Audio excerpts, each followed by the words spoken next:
represent and do everything they can. Isa having already qualified for the solos camo, trying to find his way to New York City. Can they make it? And this is actually one of the thinnest end games we've seen so far, with 39 players left, still 22 duos, so a little more action going on the mid game. As you can see, Representative Isa and Camo's 8 elims right now. Super impressive, and there you go. Finally now into that last hour. Third time was the charm, 56 minutes remaining, and again,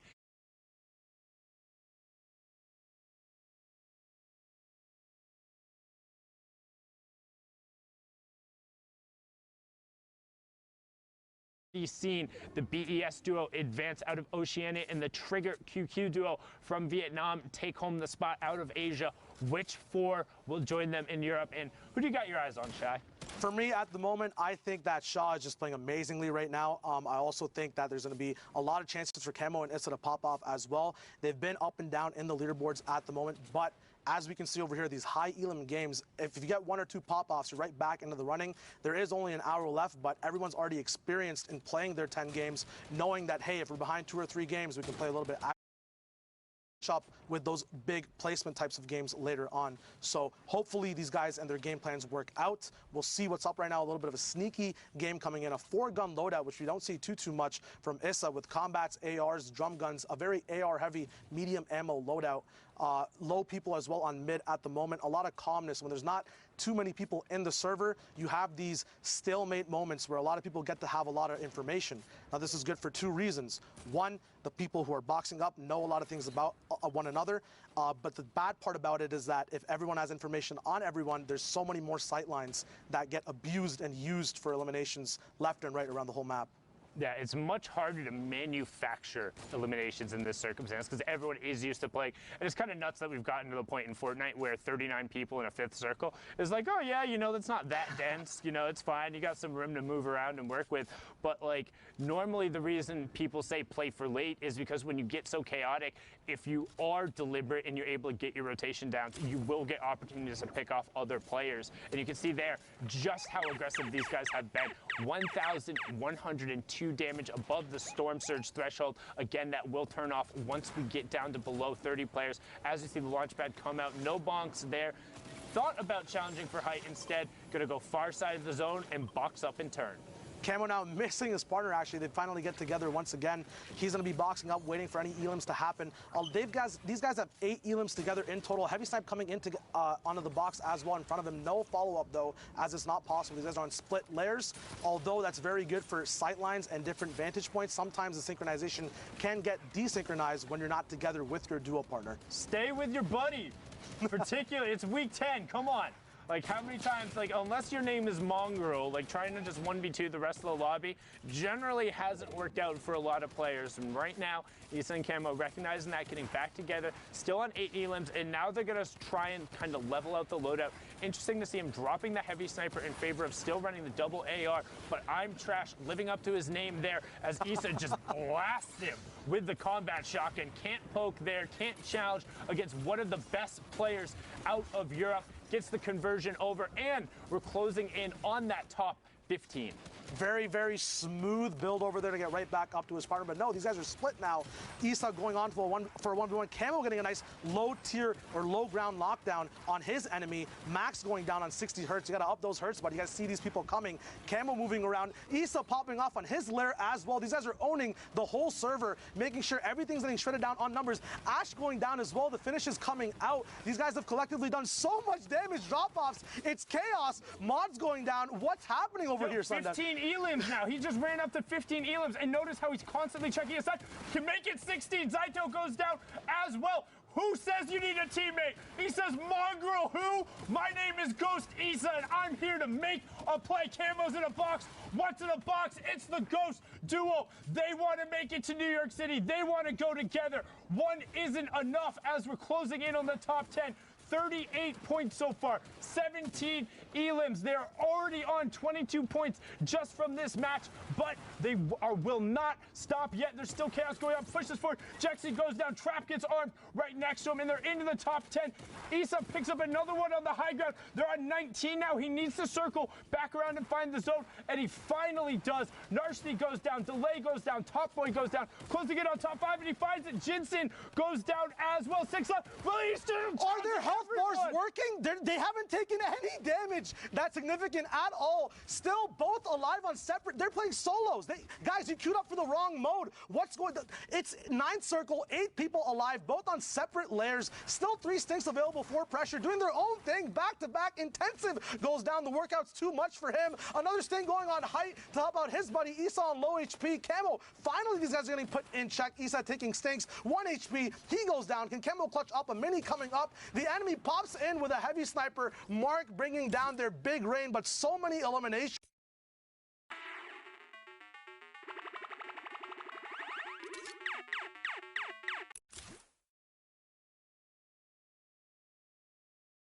Pop shot, intensive 8x finally going down as well. They secured the elim points. They secured the victory royale as well. But Camo and Isa, holy moly. That was huge right there, but not to be understated. Alpha and Duo picking up 18 points right there, 8 elims and the victory royale. Zeke, that was nuts.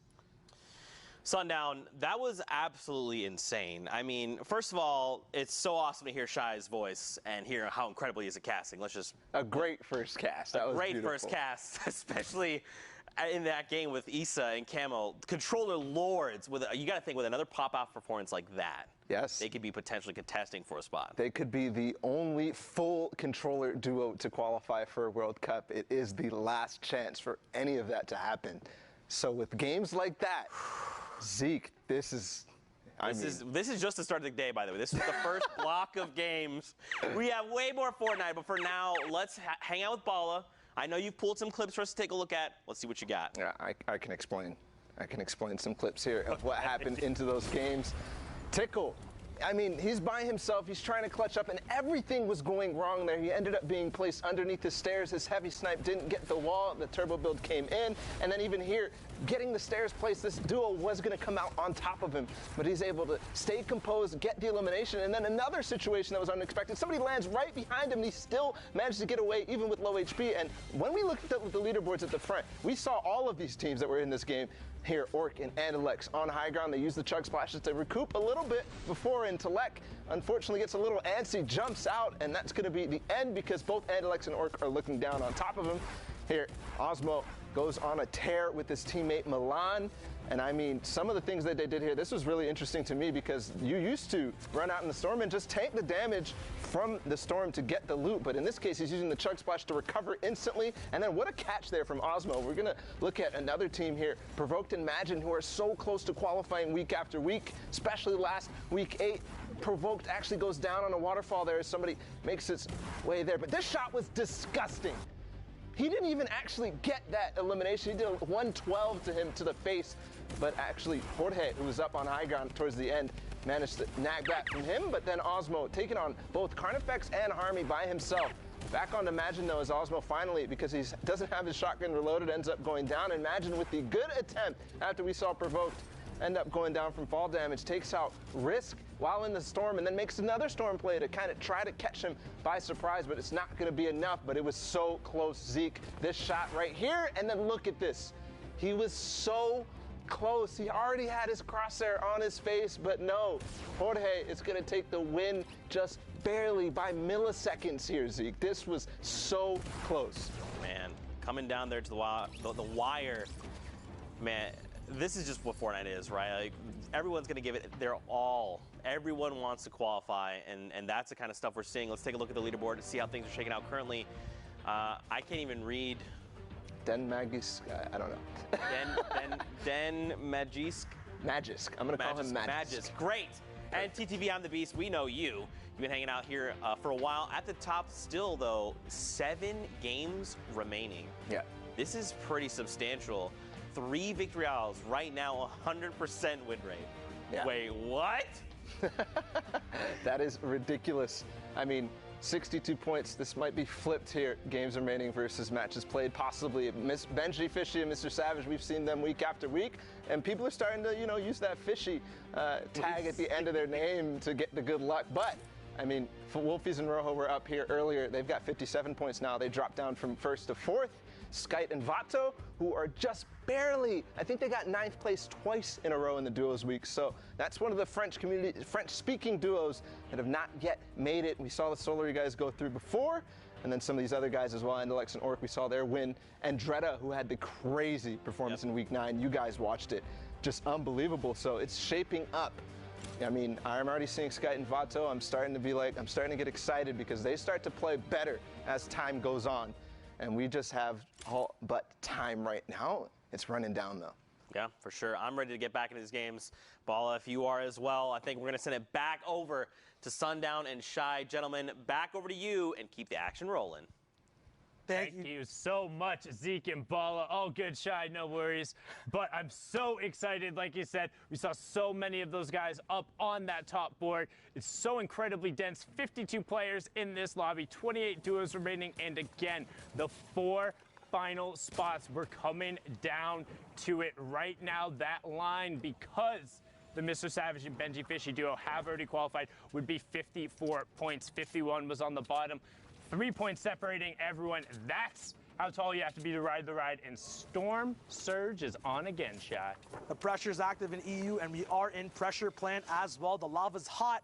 These skins look hotter. The guns look very nice as well with that new camo that's out in the shop as well. A lot of edits going up and around. Once again, Geyser's up in play. A lot of free rotation, free shots being taken too, but a miss coming in from Speezy, very, very close to the opponent's head. Baller's getting shot down on Storm line. Once again, a very good position. A lot of people playing for pre-positioned advantage points and then milking those elims rather than getting them on the fly. The guys are being baited now. Can the beams come through? White HP on that opponent. His fly gets cut short. Jarkos going down now. Where's his dual partner? We don't know. His finish is going to be coming out now as these sweaty soccer skins, Alex and Speezy, are just going to be tearing up this low ground, making sure no one's allowed to be this tall for this EU ride on the northeast side of the map. And you see them actually able to get into the mid ground. Alex was the player from the Winter Royale who hadn't played competitive before, was just always in the arena duos, and said, hey, I'm pretty good at Fortnite, and through the open structure has now been in all of these end games. But Speezy now going to opt to tarp away. We'll see the conversion happen onto Alec, and now has to make some tough decision in terms of loot. Is going to drop the heavy snipe in favor of taking the rift. Will he opt to fix anything else up? And you can see now he's trying to go back through and just make sure he gets every possible little bit he can. In these solo spots, when you have to face up against other duos, those spam weapons are always vital. That choice of keeping the drum gun and the AR even on low ammo, Speezy knows at some point is going to be a desperate motion on the low ground or mid ground in terms of making sure that spam is up on opponents' builds. So very smart decision there as we tune into the Fnatic boys. Motor and Vrox going to be looking at their own loot at the bottom here. Have a rift to go as well. Shadows available to get caught up after grabbing the rift, but Motor misses out on those. Not sure if that'll affect him later on. Once again, there are a lot of geysers and a lot of ways to trickle down from height to stay on top of rotation, but that might be a big hit to their loadout and overall play this game. Yeah, I really hope Vrox grabbed those, because honestly, Shadows are the most consistent in terms of the utility tool, being able to rotate. You have either top down or down up. You're able to rotate and get high ground if necessary and just make really clutch plays in a pinch. As you see, a lot of other people rotating the good old-fashioned way. It's Fortnite, the battle is building, and everyone is tarping up the side of pressure plate and trying to do damage because that Storm Surge is still active. You can see Motor and Vrox about 9 points off that pace right now to be in the top 10, 12 points off qualification pace. What can they do to get themselves closer? There they are. There are the Shadows we saw earlier. Will he be able to grab them? Is that another misgrab coming out from Motor? And we talked about the clutch and the pressure being on. Now actually misses himself with one of the chug splashes too, but doesn't matter. Call him an action hero as he slides down the side of the volcano and finds the Elim. Very smart loop balance from those duos as well. Vrox goes down, but he did have a slurp ticking while he let Motor play with those chug splashes. You know, it's easy to have a very efficient chuck splash in duos, but on rotation, it's very hard to hit you and your partner. So very smart decisions there. Motor has to be smarter now in a 1v2 situation, using all his mats, around 800 left now, as people go down left and right. 26 people left alive, 18 duos, no placement yet. Once again, 7th zone, and a lot of pressure coming down on Motor. His shield getting knocked down, still has those chuck splashes to use on the move, making sure that zone damage is not a problem. Shields, not a problem, as he gets all the way back up to 100 HP. Once again, his early game was amazing. Get those guns out, but his life goes down as well to Bodike. And he misses the top 15, so no placement points there. Vato and Sky are going to be happy about that, as Vato is still in the lobby. You have Ibu High now with the combat and the flint still rolling around in the ball, and Proxima Star, who was in the top 3, also picking it up there. And Proxima Star being the player who's been around forever, since like the original Summer Skirmish. So good to see his name back up there as Flavo picks up Wraith's Guard, and we're closing in on the top 10. Buhai trying to find a decent amount of space there in the middle, but somebody is way up on Ultimate High as we're rotating around. Zeke gets blasted by Flavo in the back. Will the Elim come through? No, he's able to find the zone, but not able to pop it off, as now all of a sudden Old Man Mountain, 1-2 players up top. This is when you wish you had Shadow Bombs. Matsu and Ibu High on the mid ground. Ibu High gets that, but Proxima Star and his teammate just get to rain down shots on the rest of the lobby. Ibu High trying to find some space to exist, but he's going to have to go back over now into the plant. There's only Ibu High in a 1v2, and that's not going to be enough. Fury Legend and Proxima Star going to close that one out. 6 elims and the victory round. That's how they were at 57 points. That's what got them up there, and hopefully they can keep on that pace to qualify. They ended that game so fast, still had 9 impulses and 2 smoke grenades left at the end, but they decided to just give the lobby a whole haircut as we move in. Once again, the same zone. Geysers going up once again. A lot of launch pads can be saved on this 5th zone rotation. A lot of mats can just be saved as well when you're up in the air, not taking too many shots and basing up, going for these big vantage points as well. Benji Fishy now, the inspiration for a lot of duos in the EU region, getting their name switched for that good, sweet luck in terms of qualifying. He's getting checked on his edit, getting a little bit too close there, giving his fish hat a little bit of a haircut. A lot of heals being used on that as well. Could be a mistake that proves fatal at the end of the game. And one thing I do like, though, is with how many more shields there have been in the games, is players are taking more risks. They're poking out more. They're looking for more trades. They're willing to go take fights, because it's like, hey, if we don't get everything here, it's not the end of the game. As Nicholas finds a great double snipe onto him, that's what we talk about, always making sure you cover 2 layers. So what are they going to do? They're going to disengage down and over 1 layer and make sure they're boxed up. They are already very close to the safe zone, not quite in it, so we'll need to rotate just slightly over, but have the guys who are there to do it. I mean, this lobby's stacked. You see Crew, Nairo, Milan, Osmo, Chapik, Snowda, like, jeez. We get in these last 4 games, and the games only get bigger with better players over and over. Aqua in here with Nyrox as well. We're going to be tuning into their super dope position up top on this hill. Going to be cutting off a lot of people rotating from mid-ground. They're going to just have to rotate early, though. They're not in zone just yet, dropping just a few layers, but every layer you do drop, that's a box saved on mats. So moving diagonally this way is very smart, but also risky, because you have a little bit less of protection from front. You just saw there Nyrox trying to get double sniped off of his position, but is dynamic in his box, saves that up. Utility now getting split from each duo, making sure each person has a nice exit plan in case that fire alarm sounds in their game and stuff hits the fan. Nyrox going to be looking out, up and around for any vantage points. 5th circle to 6th is that kind of stalemate time where you can look for picks. He gets a nice 33 damage shot on a duo moving down bottom. Aqua looking through his pyramid, looking for any information up on the map as well. Yeah, and they're just trying to chill. They're just trying to hang out right now, doing everything they can to keep whatever amount of space and to get over on the far side of the zone right away. And that's one thing we've talked about a number of times. When these moving zones come in and you have utility, you want to pop it, get far side, box up, and then turn and see the rest of the lobby. Here's a prime example of it. That's white damage. Going to follow it up right away with the stink grenade. You don't get away from that. He's going to continue pouring down the pressure, and that is Blood X of E11 going down on the side. Brilliantly done, but can they convert onto it? The Storm will move past it, so they want to go over and try and get whatever mats as well as that siphon on it. Once again, EU is so good at just using their utility and following up with the shots. Nyrox now going down, unfortunately, could not cover his head up top. Very still smart plays there, playing off of his thing, saving that last one until he had damage rather than just using it for an impact in the game. Always make sure you're milking the most out of the stuff you have in your inventory. Benji now still alive with Savage, looking for a reload while the wall goes down. Very unfortunate there. That small mag size of the infantry rifle proving to be fatal in terms of getting that elimination point. Benji and Savage now in the same box, getting caught up in a big community rift. Chapek's going down, getting knocked all the way. Not sure in the rift or beforehand. That Elam coming through though, that shield will go back up once that server starts moving and the storm goes over that down enemy. So he actually got knocked because that was the shot that he hit right before on him. That was the 87 tick. The storm ended up then ticking him over and then getting it. That was that extension where it's a minute after you've damaged someone. But we have our top 15, so 3 placement points going out to everyone. The Fishies getting those as well, so on 5 points so far from this match. And also still have 2 Shadow Bombs with a lot of mats, so they're going to be able to play for late as Andretta gets picked up. So did get the top 3 points going there from top 15, but not anything more there. Majin and Provoked on the mid tarp. You see I'm the Beast and Magisk Pulse on the high ground above him. Takeoffs just below. Zappy and Red Rush, another duo who have already qualified just below. Anonymous 27, not to be confused with Anonymous 72. Just below Dementos here as he's tarping towards the side, trying to make it into the top 10.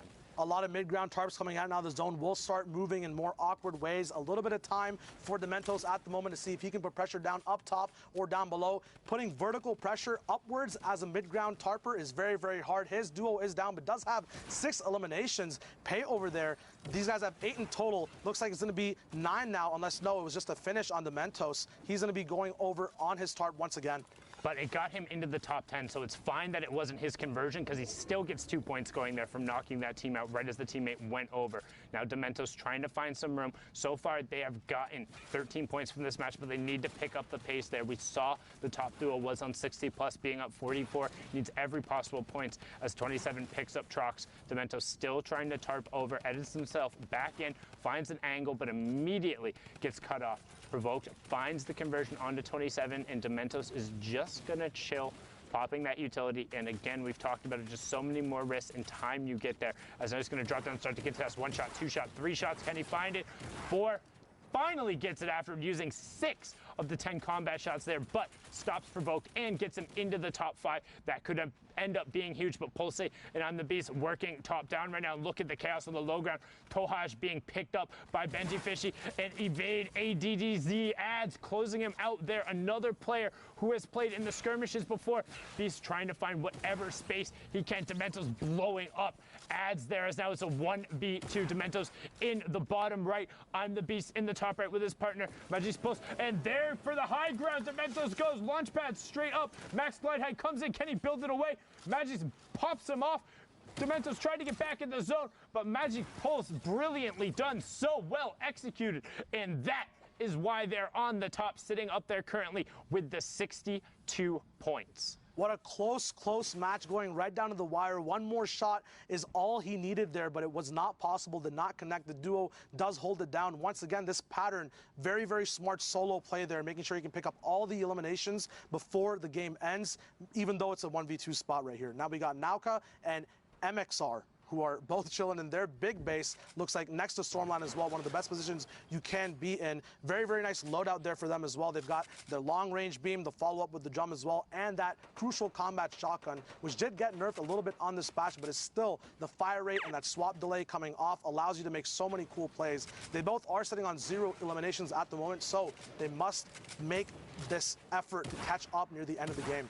Yeah, and just one thing in terms of the combat shotgun change, I feel like it's kind of mitigated just because of the removal of the shotgun timer. It ends up allowing you to kind of do, a lot of people call it the TFU Classic, where you're ramping out and you're able to effectively tarp and shoot at the same time with very minimal amount of exposure. And I think it sort of makes up for the slight change in the range in terms of the tiles and how much damage it does. So the combat still being very, very, very strong in the current meta, but you can see MXR being able to push in, trying to find the conversion. Is some pressure from above and just goes for it. Gianni Jr. showing why he's not Gianni Sr. being taken down there outside the top 20. No placement points for you and a lot of time wasted in that lobby.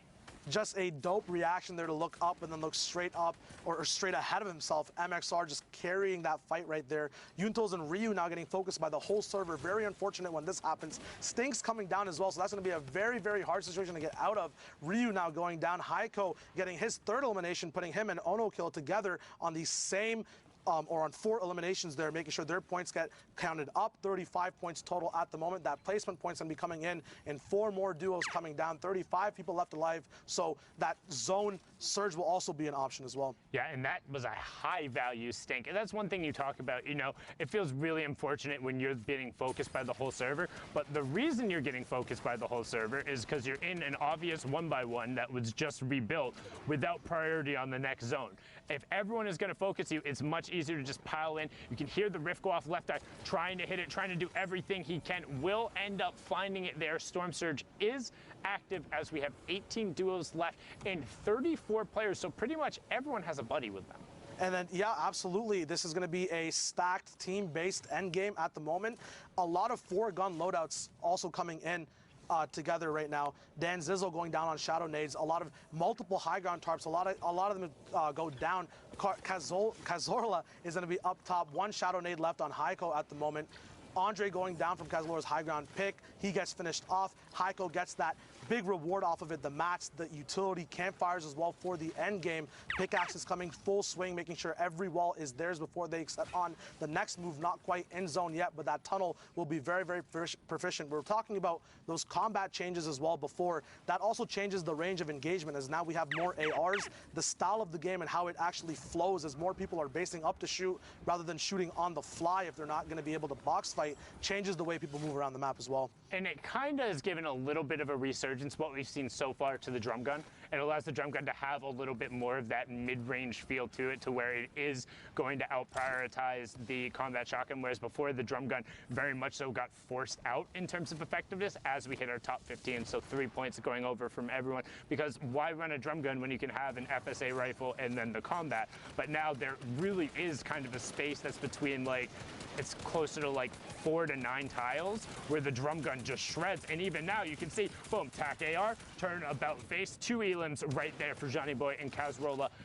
Brilliantly done. Once those will end up tick over, they do have the top 15 as well, as Dan Hizzle gets forced out of the lobby. Proxima Star also gets down and everyone gets pulled up into the sky. We're closing in. Boom, top 10 next placement threshold. 6 chunk splashes still left. We haven't seen them use to their full potential just yet in these end game storm heal-off scenarios. Proxima Star not going down, the high ground star of the last few games that we saw. A lot of wood builds means that these spam weapons are going to pack a wallop, as Johnny Boy gets another knockoff on Ibuhai, the baller player we saw from the other game as well. These rapscallions being sneaky, moving around in brick, metal, and wood. A lot of these big mats now finally coming out, making sure that spam gets stopped down, but more pressure vertically being put down as layer switches come down from their opponents as well. Johnny Boy getting that pickup, maybe not the elimination there, as Ono Kill also gets another one on top. Yeah, and it was a really good try from Janus there to disengage, dropping back down, but unfortunately wasn't spotted. But Team Queso lighting up the top left as Zohan was able to find 3 elims, make it a 4th, as the Spaniards are just fragging their way almost into the top 5. But now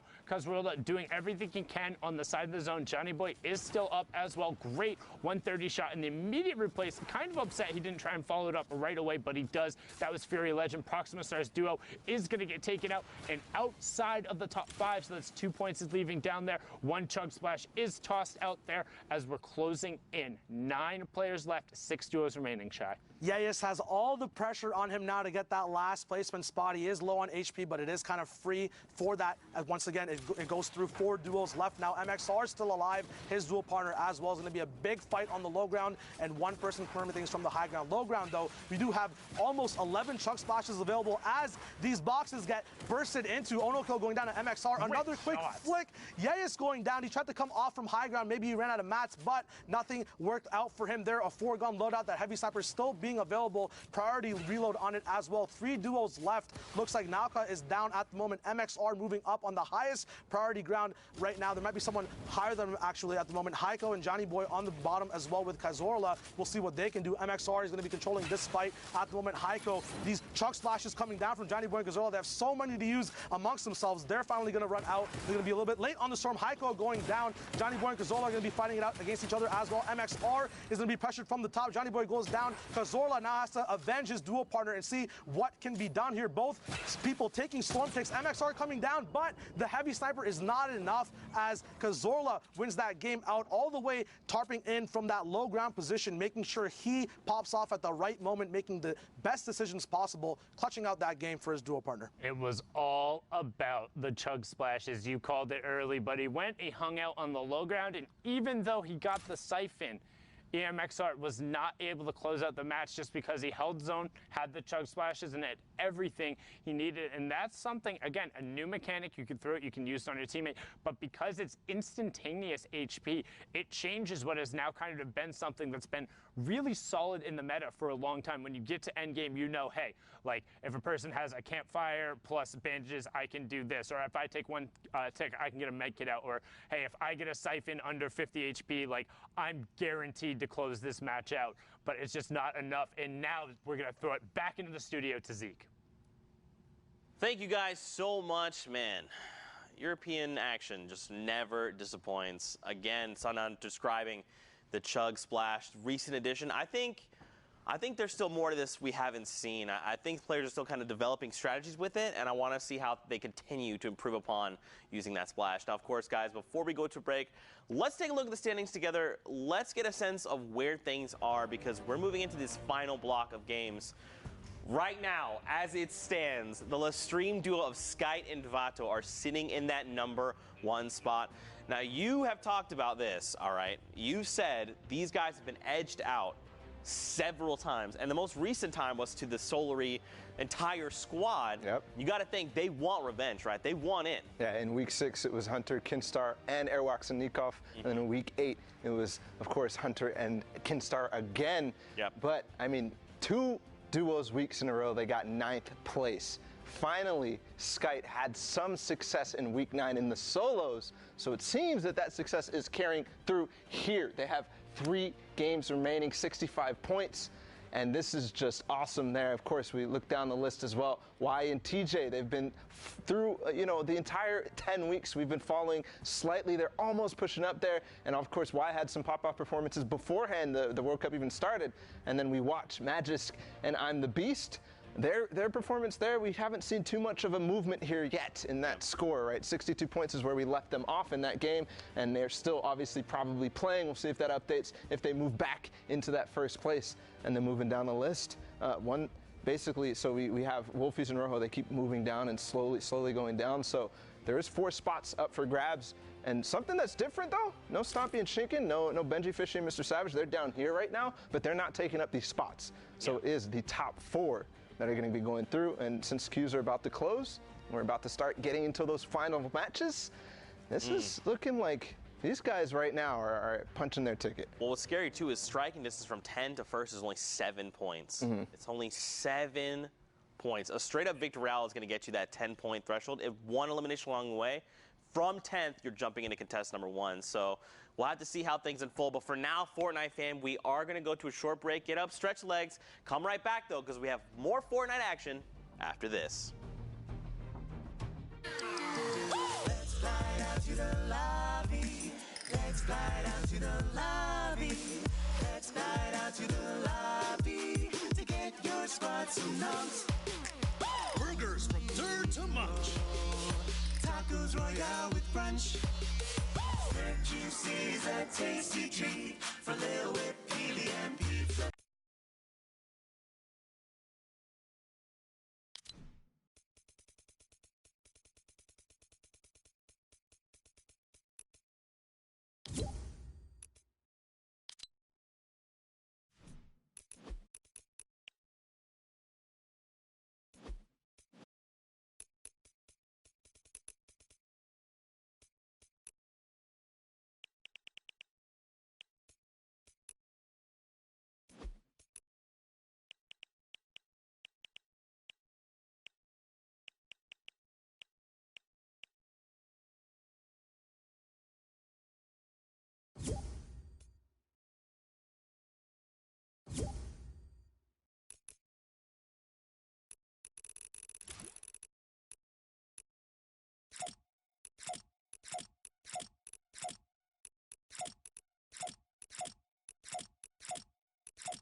And when I said they were split, I didn't actually realize that they're not even split at all. They just kind of have two different angles here that they're approaching, finding picks right here. Destiny Jesus looking down that south side, and Piro looking over towards the east.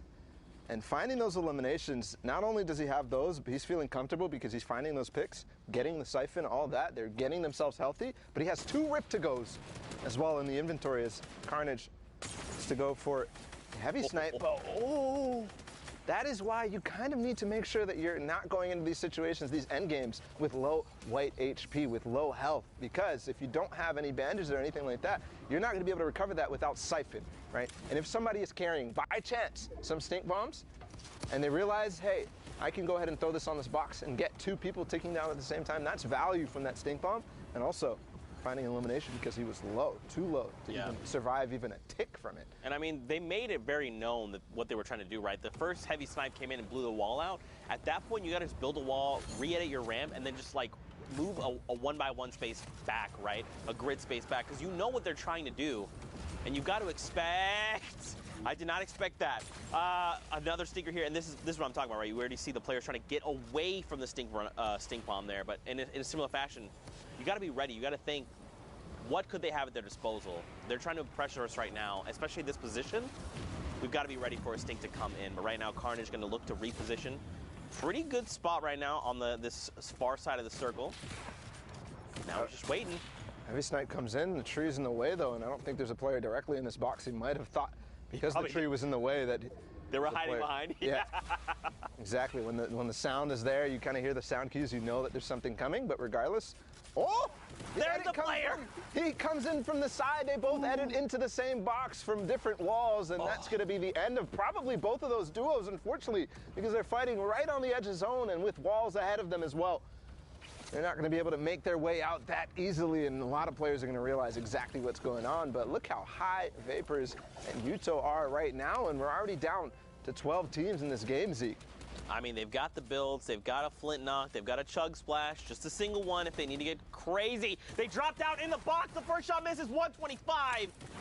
And Land gets destroyed there. The chug splash gonna help top him off. Unfortunately, look, his dual partner Yuto up above has been dropped, so now it is all on the shoulders of Vapor. They have 3 eliminations between them, so they've got to chain together more if they're looking for more points. Thankfully, the Storm goes back the opposite way.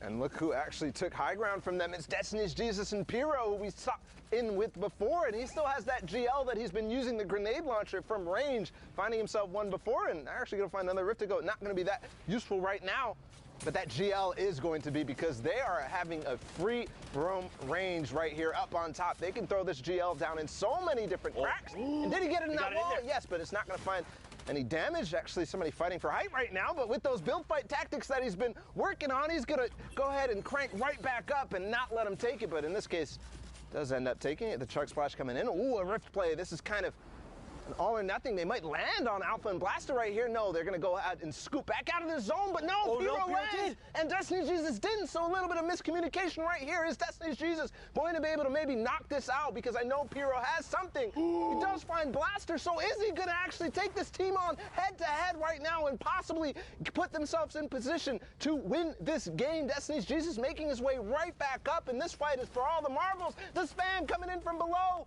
and that's gonna be the end of Blaster and Alpha. Piro and Destiny's Jesus took the high ground.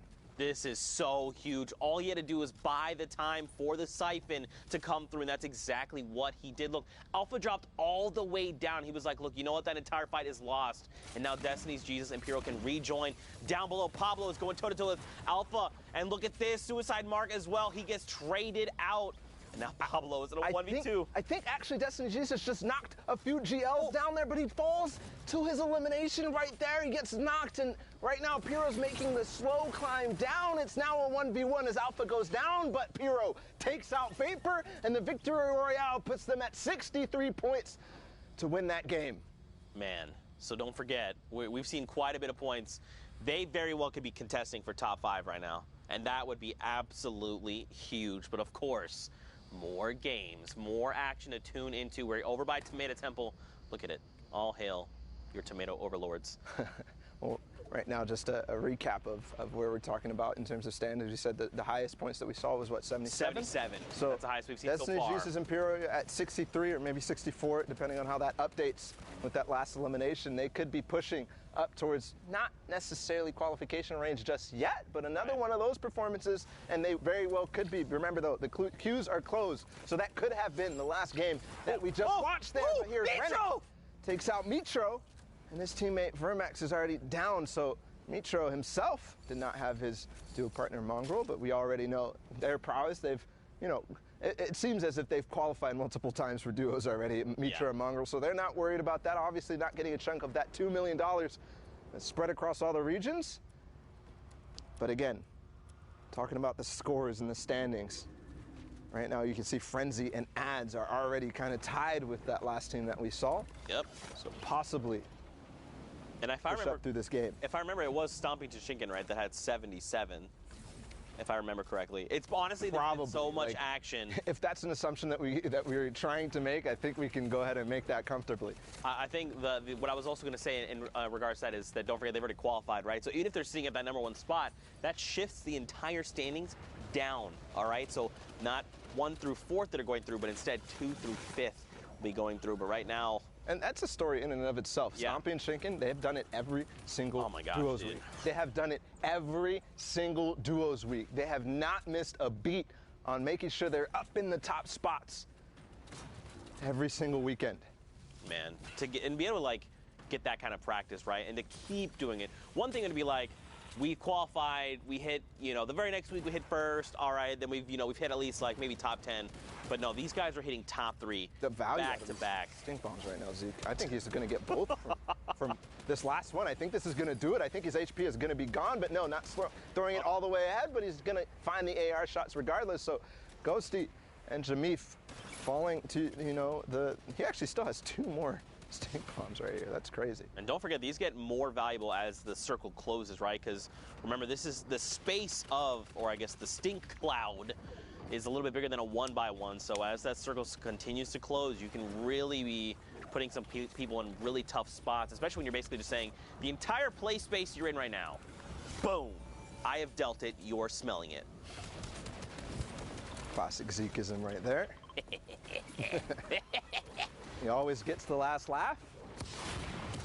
But moving into the rest of this game right now, it's Zeke and Narcos on high ground. I really got to reach out to Zeke here because we have the same name, and every time Sundown is on broadcast and says his name, I look and I'm like, wait, did you say my name? Does he need me? Never mind. It's just Zeke and Narcos. Yep, that's fine. Yeah, always on high ground, always winning games, something that Zeke is not familiar with. Dang it, I was going to make the joke. You beat me to the punch. But Yarkos and Zeke are certainly familiar with it as they take high ground and hold it against Kaspersa, who tried to take it from them. Yarkos is qualified in solos, not just yet in duos, but we'll see here if the Polish duo can do it, can qualify for New York. They're at 57 right now. We saw a couple of players that were ahead of them in terms of points in this game. Right. So everything matters. Remember, every interaction counts. I think he has another opportunity here to knock down, but no, they're not going to take it. They're going to decide time to back off. But as that branches out more and more, hold on, because Hadkos falls directly into somebody's box, and I think that's going to be the end. Yes, he falls to the zone because that player takes advantage of the, distraction that he had up on high ground and knocks him out from below. Yeah. Now it's Frenzy and Ads that I was just kind of referencing in terms of their points. At 66, they take the high ground, Zeke. Look at this, 67 points now. They're trying. Now, don't forget, we saw, again, 77 is the highest we've seen so far. They're 10 points in striking distance, and that's if that duo was in the #1 spot. So you've got to think, again, these guys are contesting for top 5. We've seen teams literally sit here and trade places, and if they hit top 15, this would be huge. Lestream, Bato, and Skite are in this game, Bala. That is huge. And they're at 77 as well, so as we see and update their scores. So just like you're talking about, 77 is that point to beat. Right now, they're going to find another. The cone slide comes in. It's Takeoffs again who goes down, and his teammate Andretta falls to Tux, who is with Borwin. We saw them win the game earlier. And look, dude, they jump up to 81 points. They hit the top 15. Those first 3 points are so crucial. And look, they're just waiting it out, right? This lobby is going to continue to thin itself out. Zeke, my boy, unfortunately gets picked up, and another round of placements, 83, Bala. 83. They could very well clutch this up and just be the point leaders. This could be it. Skite and Vato could finally, after 10 weeks of trying, after 4 duos competitions, all those weekends finally paying off, possibly here for Skite and Vato. We've seen this exact situation play out in that game that they got all the way towards the top 5 last time, with a lot of eliminations racking up as well. They're playing slow, and they're making sure that they're going to get that ticket to New York. And if you watch in the top left, Vato, unfortunately, he gets traded out. He's gone down, and he gets picked up by FaZe Vorwin. And right before that, I was going to say Mongrel gets picked up. Skite's dropped down to 18 HP. In his mind, he's probably thinking, this is his moment to shine in the sun, down to 8 HP. He has to make something happen. Even just hitting top 5 would make the difference right now, Bala. And I don't even think all these builds are his. You could see as soon as he got into the next box, he frantically makes... No! But it's Tux who took out Vato earlier. He uses the stink bomb at the opportune moment and takes out a few more. That's 7 eliminations total. Vorwin's still up, though, so he still has an opportunity to make this work. Oh, man, eliminated 6 there, just on the cusp, but it's okay. Again, that's now the highest point value we've seen, even evade ads. Look at this, 75 points right now. These numbers are getting out of control. Vorwin down on the lowest ground. He's going to be dropped. He's got to break through metal, though. He's got to find Sensei. Look up. He's got to get Sensei. He's going to drop down in front. No. He does not get the trade out. Ads right now has the health advantage. Frenzy and Sensei, look at them both. They're so hurt that the storm is continuing to tick them out, and it is not enough. It's Ads and Frenzy get the victory royale. Man, Zeke, we're getting 79 points. I can't and do that this. could be 80, because I know that elimination counter is slow to update towards the end of these replays. It could be enough, and that could even be possibly their last game, or they could have gotten one more in before these queues. I mean, Zeke, this is coming straight down to the wire here in Europe. Oh my goodness, man. Of course it would be like this for the final week. It's been like this every, periodically we've seen moments like this where we've seen players edged out at the very end. And I gotta, Vato and Skite, man. Yes. Out in 6th place in that game, not quite making it to 5th place. That could come back to bite them in a terrible fashion. It could be heartbreaking for them, but we go ahead and catch up with them later in the standings. We'll see where they all end up. Here, Thomas and Kluja finding 1 elimination this game, and again, we're looking at the point ranges. 77 was that, but as we saw that last game, they pushed over that 77. So don't forget, they're at 83 points when we last saw them. So right now, if you're looking at Thomas and his dual partner, Kluja, they could very well contest that 83 points that we saw, right? It's only a difference of 6 points. That's making it in to top 10. They're at, top 5.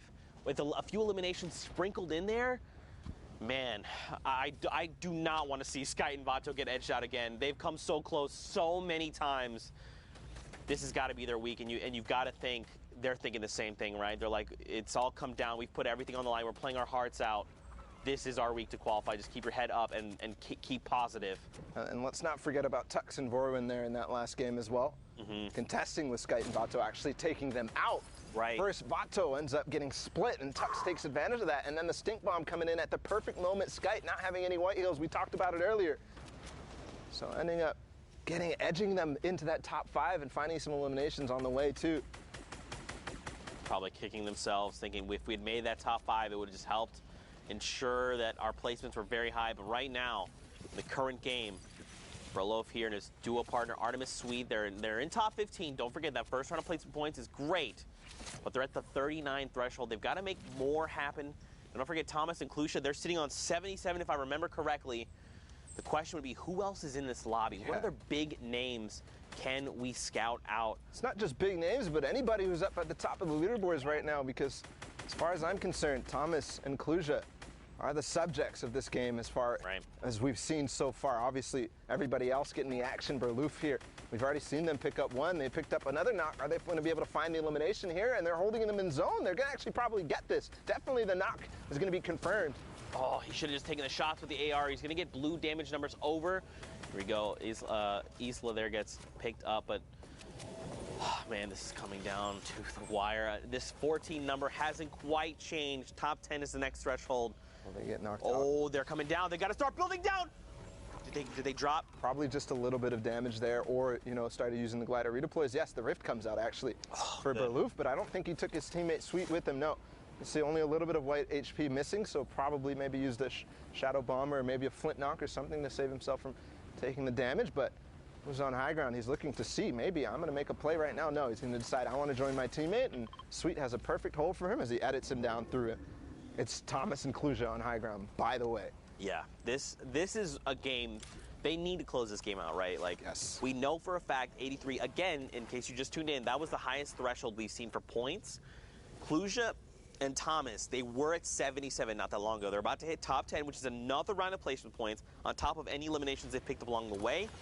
Down below, though, Sweet and Artemis Sweet and Burloof, I hope I'm saying that correctly, they're making things happen, right? They've got the 6 eliminations. They want to try and rack up as many as possible, but they are so far behind right now. And I've got to criticize the use of that second Shadow Bomb there instead of getting into the box. Maybe a misclick or something, because now he doesn't have the rotation to stay with his teammate Burloof, who does have one more Shadow Bomb remaining. They're going to have to path in and walk it in. Right now, again, top 10 is another round of placement points. Everything is going to slow down. Santo is single, unfortunately picked off right there at the edge, missing out on those points. I want to go back up top, right? I want to see what's going on with Kluja. I want to see their points right now. Burloof, Sweet, he's dropped down to nothing. Anyone could accidentally sneeze in his direction and he could get picked off. Someone finds it. It's Detox who's going to be picked off in the crossfire there. Now Sweet, again, he's ticking. It must be within a stink bomb, and he gets traded out. Burloof does. But Sweet, look, his HP jumps up, so he must have found elimination. A second before, if that player doesn't come from behind, he actually gets the siphon and probably survives there. Yep. So everything coming down to these milliseconds decision. I still haven't seen Thomas. Yes, they finally got one elimination from up on high ground. Sweet starting to use that campfire to its full effectiveness here as the zone starts to go back in the other direction. 5 duos remaining, 7 total players. Oh, and Thomas gets picked up. That puts Artemis Sweet in the top 5, another round of placement points. So does that mean, that must mean they both have been eliminated? Yes, they are both gone. Right now on the high ground, you've got a player, and everyone else is super huddled together, because don't forget, this play space is just shrinking right now. Stir 6, his dual partner Twix, is alive. They find Sweet, who gets picked off. I love the placement of that trap, though, and the quick reaction from Sweet to actually edit his cone in a certain way so he can make it out unscathed, but still. 4 duos remaining. 1 player drops behind. They're all the same skin for some reason, and Stystrix is going to be able to find him easily. So that duo down on low ground by themselves right now against 2 more players, Nujulian and Oxy right here. And down below, Styrix and Twix are the only duo left. They immediately shut down Oxy. They're like, 1 player's pushing us, just let's cooperate, let's shut this guy down, and now they're in a 2v1. Gooden here is going to have the fight of his life, and he's on the 64 points. We've seen a lot of players hovering in that range. This could make the difference if he could find both of these eliminations and the victory royale. 5 points could make the difference. He gets cracked, Bala, down to 23, 13. Oh my God! Oh my God! That was the sickest Flint knock I've ever seen! That could have been the sickest Flint knock I've ever seen, because if he got that elimination and landed, he could have gotten the siphon and all of a sudden forced this into a 1v1 with HP advantage. But unfortunately going to go out into the zone, not able to control himself with the Flint knock. Just like Zeke here, a little bit of excitement there from that play. I'm melting in my chair. I'm just slowly sliding down. I'm trying to collect myself, Fortnite fan, but it's not working. Right now, next game, 62 players, 34 duos, still sliding down. 85 points from Rojo and Wolfies? Okay, guys. All right, listen. So they were slowing down when we last took a look at the standings when I was up there with you, Zeke. They were slowing down. They fell out of that first place. They're starting to creep down to that 6th, the 7th. We were talking about whether their games have been played yet, but climbing back in a strong fashion here. They've got 1 more game, and at 85 points, if they make this a big one, they could break 100 and almost guarantee themselves a spot to New York.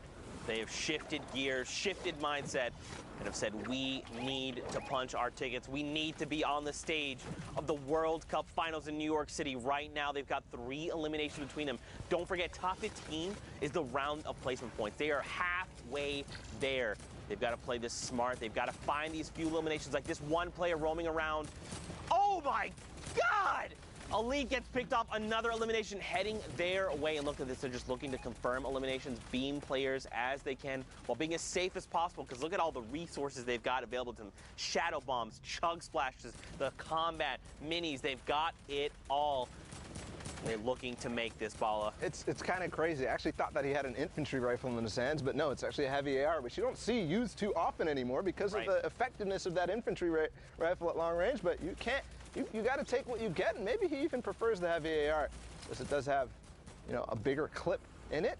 Yeah. Not doing quite as much damage, but up in the top left right now, we're not only looking at the thresholds reaching top 25, but Mr. Savage goes down in this game.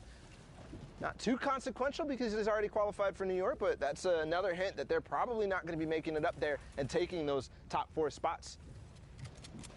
That's right. Don't forget they've qualified, which means right now they're playing for money, which is great. So you got to think they're trying to find eliminations. Den Magic Pulse, by the way, someone tweeted at us. That means the magical sausage. You're welcome. The more you know. More shots coming out here from Ollie is cracked. He did not manage to crack that player's shields, but the shots were pretty on point, and he's, of course, 761 above the damage threshold for the Storm. There, Motor, for just a brief moment, peeks out, and Ollie finds and secures it. I think he might have also hit Motor's teammate, Ferox. I believe he did. As he jumped out of that box, I'm looking at Wolfies and Rojo right now, carpeting their way towards the zone. They're going to go ahead and decide to launch pad. They use that, you know, tarp for a second just to get ahead of everybody else, make sure they're not gonna, you know, hit their heads and waste the launch pad effectively. But here, Benji using those chug splashes to immediately get back to max health, starting his turtle forward. And the fish out of water here. I mean, the duel of these, you know, we kind of, it's funny that you said we may not see them in top 10, but look at the point threshold. I know. They said, look, Bala, we're savage, we're Benji Fishy, bro. Don't put us out. By the way, four rounds in the AR, only 4. And Zeke finds actually 2 players who didn't edit their box close. He's going to take out Black. And his teammate as well, Stoico, going down, and that's probably the end of their run in the World Cup. Benji literally just said, Zeke, I don't care about these 4 AR rounds. Watch me pick up the double, and now I'm sitting on 300. Check me again, bro. I'm a fish out of water. I can breathe in fresh air. That was, in case you didn't see that was a thing at the summer block party, which made me laugh, by the way. Go back and watch those little interstitials. They're fantastic. That's what I was referencing. But 86 points over on Wolfsies and Rojo. Yeah, and he's actually in trouble here as the Shadow Bomb. This player actually doesn't realize, though, he's going to take a nice shot onto Mawaka, sorry. As Wolfie's making his way forward, Rojo is split, but we've seen this situation before. Again, reaching towards that 90 points right now. One more elimination is going to do it, but Rojo goes down, and it's all up to Wolfie's right now. All right, here we go. So Rojo gets picked up. But now, look, they've just hit that 90-point threshold. So let's think about this, right? If Wolfies could clutch it up by himself, he'd have to at least get the Victory Royale, which is another 7 points, and at least 3 eliminations. There's still 10 players. It's doable. To get 100, is that what to break the triple digits. Yeah, I want to see the 100. I want to see it because you know they want to see it too. I mean, based on what scores I'm seeing already spread out throughout the map and the games that we've seen, I think he's already probably clinched it. But you know, he's thinking, I have to perform the best I have ever done here. I have to win this game if I want to make it, because I don't have high ground. I don't have a teammate.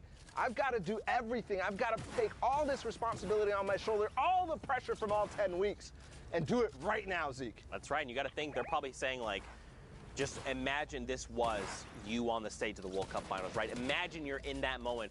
Take everything, all the practice, the long hours you put and dedicated to this game and focus it and hone it in right now. Wolfies, he's got 3 eliminations. Again, 94 points. If he can find 3 more eliminations, it's not enough. Confetti trades him out and shuts him down in that moment. And now it's coming down to this. It's a 2v1. Confetti and Toos. It's kind of crazy because we started World Cup in week 1 in semifinals. Toos playing in solo is actually destroying the semifinals, and now here again, ending EU. Is he going to be able to pick up this win? It could propel them up to 71 points, but it's going to happen. Ollie goes down, almost makes a hero RPG play onto Confetti. My heart dropped for a second there, but that really could be, you know, a story from the start to the finish, Zeke. Yeah. This is, I think, the only fitting thing now to do. I'm stressing out of my mind, but for now, let's send it into Pookie. She's in the studio. She's going to break down what's going on. Thank you so much, Zeke. You know what? Go get yourself a sandwich. Go get a drink of water. Calm down. I was over there. You were stressing out for sure. I am joined here with Sundown. Those games are absolutely incredible. You always putting on a show. Never disappointing. Speaking of that, don't want to bring up who's going to be disappointed or excited, but we got to look at the standings. The final standings, the last four coming out of Europe. It's been so absurdly competitive, and let's take a look. Punch some tickets going through. Wolfies and Rojo taking the top spot. Stompy Tashinkin, Benji Fishy, and Mr. Savage don't know how to share. They're still hanging out. Had already qualified, so that means it shifts down. And we got Skype, Invato, Vorin, and Tux, and then Klusha in Singularity's Thomas HD taking up the spots, 1 point separating the difference, going through there. Saw it going down. I mean, this is nuts. So many players who we've seen. Klusha getting the double qualification going through. Shinken and Stompy not knowing how to stay off of the top. Huge runs from Skype and Vato, as well as Vorin and Tux. And then Wolfies and Rojo just dominating at the start of the day, kind of falling off, and everyone was saying, oh, can they stay up there? A huge last-minute surge, $20,000, a trip to New York City, Pooks. That's massive. Congratulations to everyone who has qualified for World Cup Finals in New York in July. I cannot wait to meet all of you, but we have some business to get down to, Sundown. Time to punch some tickets, right? Yeah, we got to punch those tickets. All right, let's get the top one right there. Congratulations, Wolfies and Rojo.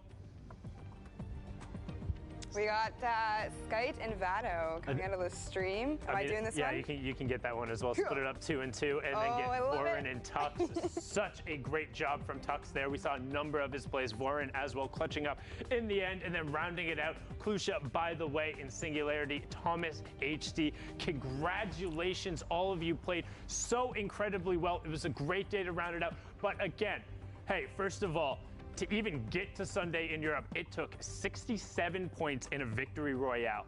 Like, if you were playing on Sunday, you're among the best of the best there, and just because your name isn't up here doesn't mean you're done. There's always going to be more to play for. There's always more there. And speaking of always more competitive Fortnite stuff, we recently actually just launched our own dedicated Twitter to all things competitive Fortnite. You know, let's just throw it on up there. Go ahead, give it a follow as well. It's twitter.com/FN competitive, and I mean, there's always a way to get involved. We're going to be highlighting plays, we'll be doing breakdowns, we'll be asking you who your favorite players are up there, so keep an eye on that. And then let's also see what is up on the social wall and what players had to say up there. Boom, right on up there, and then everyone's saying welcome to Twitter on there. Let's go. People being excited about it, and look at that. I love the Sharks just slamming the like and the retweet button. Nice. I love that. Cutest graphic I've seen on this wall thus far.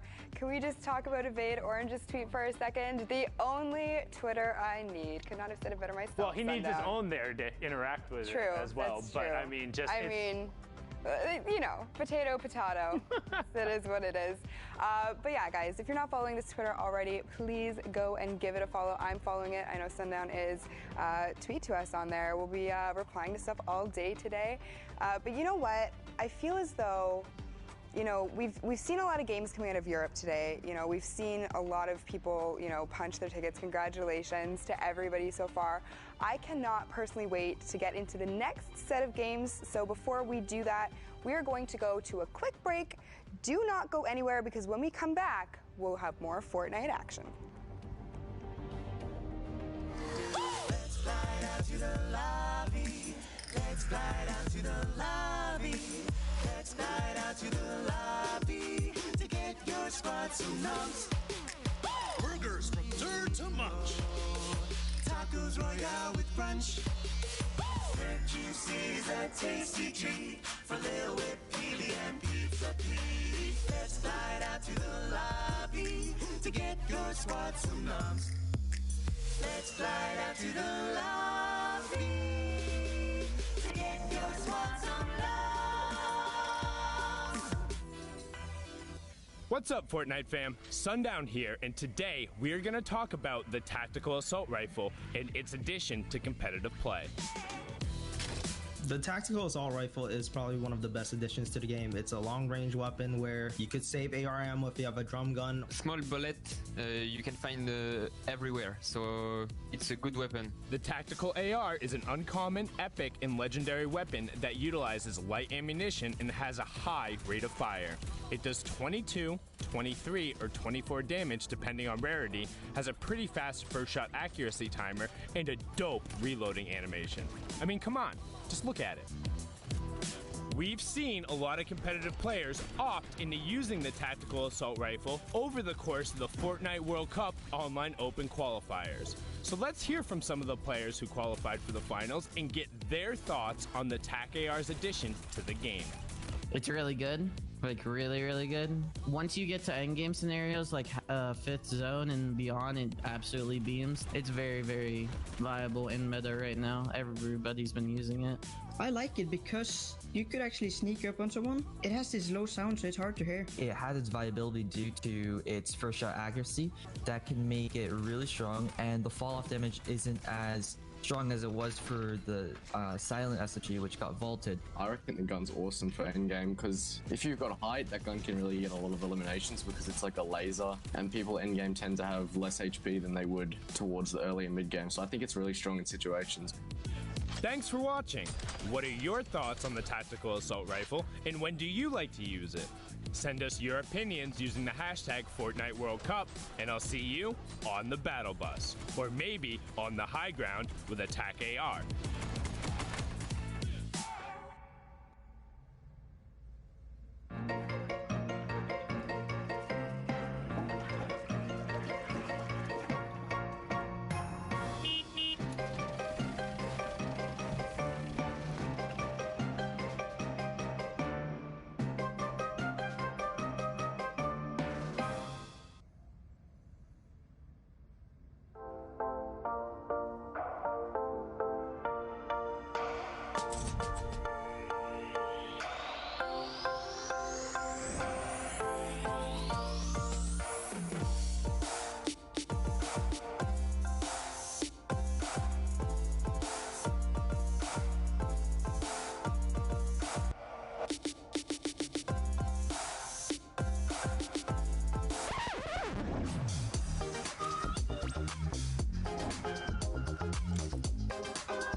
Fortnite fam.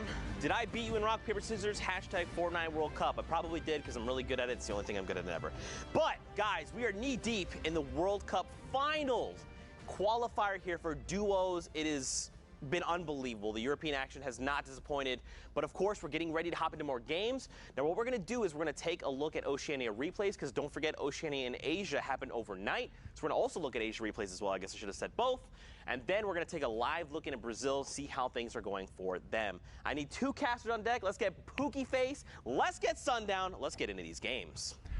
Thank you so much, Zeke. I'm joined here by the amazing Pookie Face, who has a great talent at ignoring high fives. Oh my goodness. Wow, she literally looked right at the camera and then right at me, but as Zeke just said, Oceania and Asia wrapped up last night. I stayed up and watched some of the games. I know most people didn't, but they were incredible. The last spots were there, and let's hop in, give these guys a little coverage, and celebrate just how awesome at Fortnite they are. Now, a fun fact about both these guys, 7 matches played total. That was all they ended up running through, so they were able to get the maximum amount of points through each one of them, not needing all 10. And as we talked about with the breakaway esports duo of Serpent and Hype, averaging a placement of 2.67 across those 7 games. That is ridiculous. That is extremely high. Do you know what other teams are sitting at in terms of averages like that?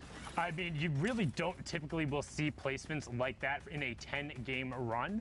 Like in overall, like we've seen people being those consistent in like over the course of 10 games. Right. But like in that spree, I think the closest we've seen is the Twins out of Oshi when they were playing more placement based and less aggro. I think they had one of the weeks up there where they were nearing 4, but sub 3 that's really, really, really good. Yeah, it's definitely pretty incredible, like you said. And we see Hype just get the elimination on Pendragon, LOL there, just utilizing his edits there to quickly peek out, make sure that he's not leaving himself too exposed. Take a look at his partner, Serpent, who has got his own agenda of what he's doing over here.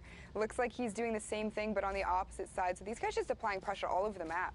Yeah, and one thing to note, it is a much sparser circle when you're in those very late games in terms of Oceania. Some players opting to play aggro, trying to get their games out there, will just go full send and try and burn through a couple towards the end to get into another one. But if you have good game management or the ability to just play consistently and ride it out, you can play this game all the way to conclusion and maybe snag what might be a slightly easier victory route for you if you're playing passive and defensive, which Serpent and Hype seem to have been doing so here with, I want to say, only 6 elims, but in comparison to the rest of the lobby, it's not a ton. It's good. No, for sure. And to your point, kind of what you said about knowing, where your opponents are. Let's keep in mind that there's only 12 players left on this map right now, and only 7 duos remain. Make that 11 and 6. I spoke way too soon. Serpent secures another elimination there on Bray. But in terms of final circles, Sundown, this is not something that we see very often in these late games.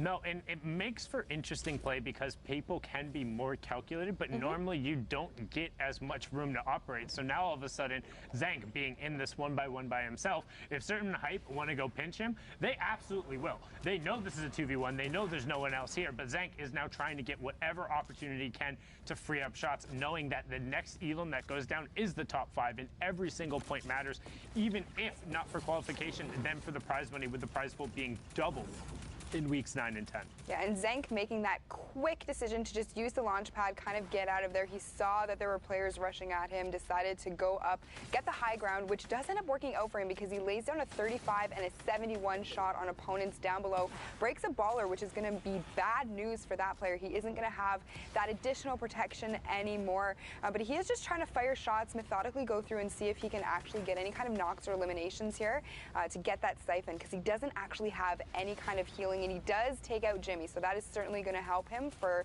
any kind of future eliminations or any kind of engagements here. Yeah, and it got him into the top 5, and Goobaz actually ended up going down as well, so just getting the tags on the end of the storm as rotation does go up the mountain, the verticality being the difference there. Elimination does go over. That was the knock we had just talked about. While Replace goes through, he edits down, has nothing to catch himself, but luckily was on the edge of it. But Hype is relentless on the high ground, and now they're going to start working the top down. When we started on board with them, they had 4 elims, now worked it all the way up to 8. There is 9 and 10, and they're looking to close this match out, and this is where every point matters. Getting the wall replaced, and Slaya goes down. Well done from Hype and Serpent. 11 elims in the victory royale. Well done from them indeed. Now, unfortunate to see Slayo go down. I know that he is a favorite from a lot of people, but you know what? Second place, not too bad, Sundown. No, it was a good effort, but like you said, once kind of those two get rolling, when they have the momentum, they are able to just run with it. We've seen it before in the semifinals, and when they finally converted it over, sometimes that's all it takes. If you're able to put the pieces together on the right day in the finals. That's what ends up mattering. Now we're on board here with Surf Junkie and Evanix.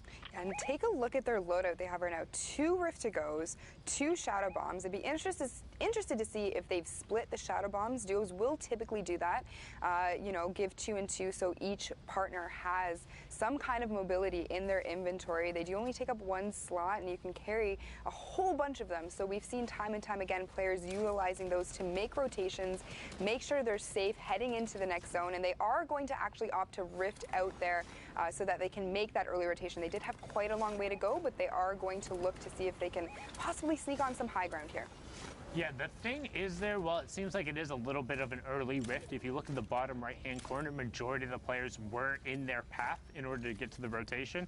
So when you have 2 rifts and 2 extra shadow bombs as well as a ton of the shields, you can afford to be a little more aggro there, and they're actually able to now get priority on the zone and pick up an Elam as well. But can they get the mats and then disengage out with whatever upgrades they so desire? Again, Surf Junkie taking a lot of damage there, so he is going to have to really focus on getting healed up before they, you know, make the next rotation or before they take another engagement, because you certainly do not want your duo's partner going down or falling to anyone at this stage of the game. That certainly can spell disaster. But we are going to take a look here at Serpent and Hype. We saw a little bit of their gameplay in the last game. They look as though they're playing very, very well together today. And you know, let's just see what they can pull out right now. Yeah, so these were actually, so the last game we watched was their second to last game, and this was their final game of the evening. So that's kind of why it ended up being such a thinner lobby. It was a lot of the players trying to get through and use the last of the games, but Serpent and Hype saying, that's fine, we'll play it for a victory royale. And right now, inside the first placement threshold, already on 7 Elams for this match. So that's 10 points so far coming out from this game. That's what we talk about when we say maximizing efficiency in every single one of your lobbies. If you're making it into the final placement threshold, getting a couple of those victory royales and getting Elams as well, no, it makes it very difficult for everyone else in the lobby to even keep pace with you. Yeah, and you know, that we've seen time and time again has worked out for so many players, you know, really just being very aggressive, just going full send. It doesn't matter what game you're in, that can always bode well. He does get the knockdown on oh my gosh, Surf Junkie and Evanix just fall to him completely, no chance, and we've seen them play very strong in the past, so that is very surprising. But Serpent does pick up the Rift to go and 2 extra Shadow Bombs, so now the tables have turned, Sundown. He has got all of the mobility he needs. They just have so much control over this lobby now with the high ground. They can see nobody else is even remotely close to it. There's the far side of the lobby. You will see Lunar and Alpha trying to put some shots on it. Prince Charming comes sailing in, but there was a Shadow Bomb directly in the box behind it. I don't know if Alpha realized that. Gets high ground taken away from him second. Boxed in, no traps coming out. Does finally put one down, and Kaiser can't avoid the damage there. 15 health on it. Needs to throw the Chug Splash at his feet or get the edit out. One of the two has to happen very shortly. 15 HP, was able to get back up to the high ground. Is going to opt to just pop the minis and then go for the Chug Splashes. Yeah, I mean, at that point, it wouldn't have really mattered too much what he chose to do, because you are only getting 20 HP effectively from those Chug Splashes for each one that you throw down. He did wait for his partner to join him, though, because there is that area of effect with the Chug Splashes. You get 20 health, your teammate gets 20 health, so not everybody gets 20 health. Well, that's tend to be why you see it more run in duos, but also just love having shields all over the place. But now Serpent and Hype going aggro, and we've seen it putting the dual combat shotguns to work, focusing on that with the loadout and making sure they're shooting together. But right now, Serpent has been chipped out a little bit. However, they're into the top 10 in terms of the team. So 5 placement points been picked up so far, and look at that. Prince Charming gets taken down. No fairy tale ending for you there. It's just back to the lobby, and considering this is the last match, that's the end of your World Cup run, as Serpent and Hype able to clean that up. There's another one going over, up to 12 in all the resources from it, and they saw that Shadow Form player. Look at him just running. What is happening? Sundown. He was just, you know what, I think at that point he was just trying to do whatever he could to stay alive. Unfortunately, Hype and Serpent met him there, but Serpent does actually go down, and he is going to fall to the storm. It is going to be completely up to Hype now to carry the rest of this game. Each of them having 7 eliminations, sitting at 125 points. Do you think he's going to be able to pull out the victory royale? We're going to have to find out. Now, they are on the 14 Elams, has the proximity launcher. That's 70 on both of them right there. Will get the AoE, gets the 70 again, so he knows that player is on 40. Drops down to Ices, catches himself with the waterfall as he drops will pick that up. Siphon comes over too. Will he be able to get enough mats? He's sitting on 3-2 now out of materials. It's a 2v2, v1, v1. Edit comes out. Needs to pick up this Elam. Storm isn't his favorite player. Covers himself with metal. Edit goes forward. Uncle Andy, say goodnight. Nothing left for you there. Hype finds the shot right there. Gets a good 80-plus tick. Can he find another one as he's trying to do all of the work by himself right now? Serpent's been taken down. He's sitting on 9. Elam's getting some help from the high ground. 73 with the first shot. Getting walled out. Needs to find a way back in the zone, and he does. Lupius goes down 1, 2. Can he find the third? Needs to get the conversion over, and he does. Lupius goes down. It's a 2v1. Can he find it? Oh, no. Alpha Barbucks cleans it up, but second place and 15-plus Elams coming out from the good effort from Lunar and Barbucks, but Hype and Serpent showing why they got that top spot. It was really well played. Unbelievable, the decision making and mechanically how gifted you have to be able to drop down, waterfall down, pull out your shotgun, and catch yourself so quick. Cat-like reflexes. Too bad Kitty Plays isn't here to comment on those. And making sure that it was the player he had ticked twice with that proximity grenade. While it only being 70 damage, it's basically guaranteed if the player isn't boxed themselves up. But now we're going to hop on over to the Asia region while we see what was up with the Trigger QQ boys of the Vietnamese region, or the Vietnam country, playing on the Asia region. Apologies there, as we're on board here with Ricky and Joysa. Some good shots coming out from that tactical assault rifle so far. 12 duos remaining, 23 players left as we're in the half in, half out. Yeah, and we are seeing a little bit of a trend here so far with these games, Sundown. You know, not very many players left alive, but I think it's a great change of pace, and you can really see how the players adapt their play style to kind of, you know, counteract the fact that there aren't going to be very many people in the lobby. Riki just taking down Seal completely as he was trying to rotate and use the launch pad to get out of there. So good on him with that elimination. That will be his first one of the game. His partner, Jazia, is sitting on 2. They are going to use the Stinks to actually try to pressure this player above them, see if they can get him to come down, but he just gets out of there and says, you know what? That one stunk. I'm not interested. Yeah, Cushy having no reason to do that. And you also noticed that Joysa threw the stink directly on top of Ricky while he was pressuring. No friendly fire going on there. As you can see, Hooten and Peach on the low ground. But there's the qualifiers, Flame and Unique over on the side. And one thing I went through and ended up reviewing a lot of their matches, they had some hairy situations early, but pretty much every single early game, they got completely uncontested Dusty Divot and walked out with just max everything. Like, it was nuts and just getting a ton of rotation, but right here you can see right now, sitting on 2 Elims, have a decent amount of loot, good amount of mats, and prime area on the zone. So convert that into one onto Theo, getting a good knock with the help of the Storm, up to 66 points as we're inside that placement threshold number 2, top 10 ticking over. And I feel like Dusty Divot is actually one of those points of interest where you can drop and get a ton of resources, all the trees being there. You know, some would argue that, you know, you're at a bit of a disadvantage because you are essentially, you know, not to pun, but you are in a divot. But you know what? If you can use those trees for cover, that whole area completely uncontested and for yourselves, you are going to come out of there sitting pretty. So we are taking a look here. They are rotating over. We'll see how he builds up here, if he tries to take high ground, or it looks like he might actually be making a play for that. Yeah, he was looking to find it over on the side, but instead just opted to box himself up, realizes he has the RPG and wants to start sending everyone cascading down, but opts not to fire it. So interesting decision there. I actually thought he would have sent it down. Instead turns towards the player underneath him, and him and Ricky are going to try and isolate that player in order to convert it into an Elim. Now he's going to look skyward. I figure he would want to reset that before they got too established. Nope.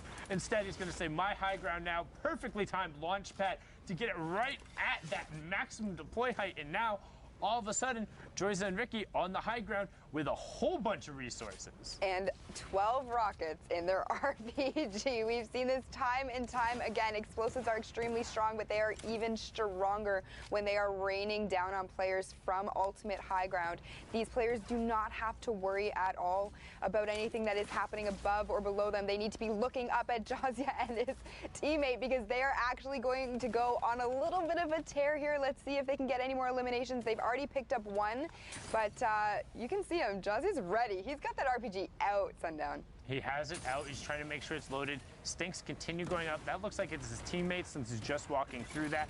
Does hit top 5 now. Ricky has taken a solid amount of damage, but continues tossing down Stinks towards the low ground, but he hasn't found anything with it. So far, they've only converted this into one, and Ricky actually got knocked flame all of a sudden.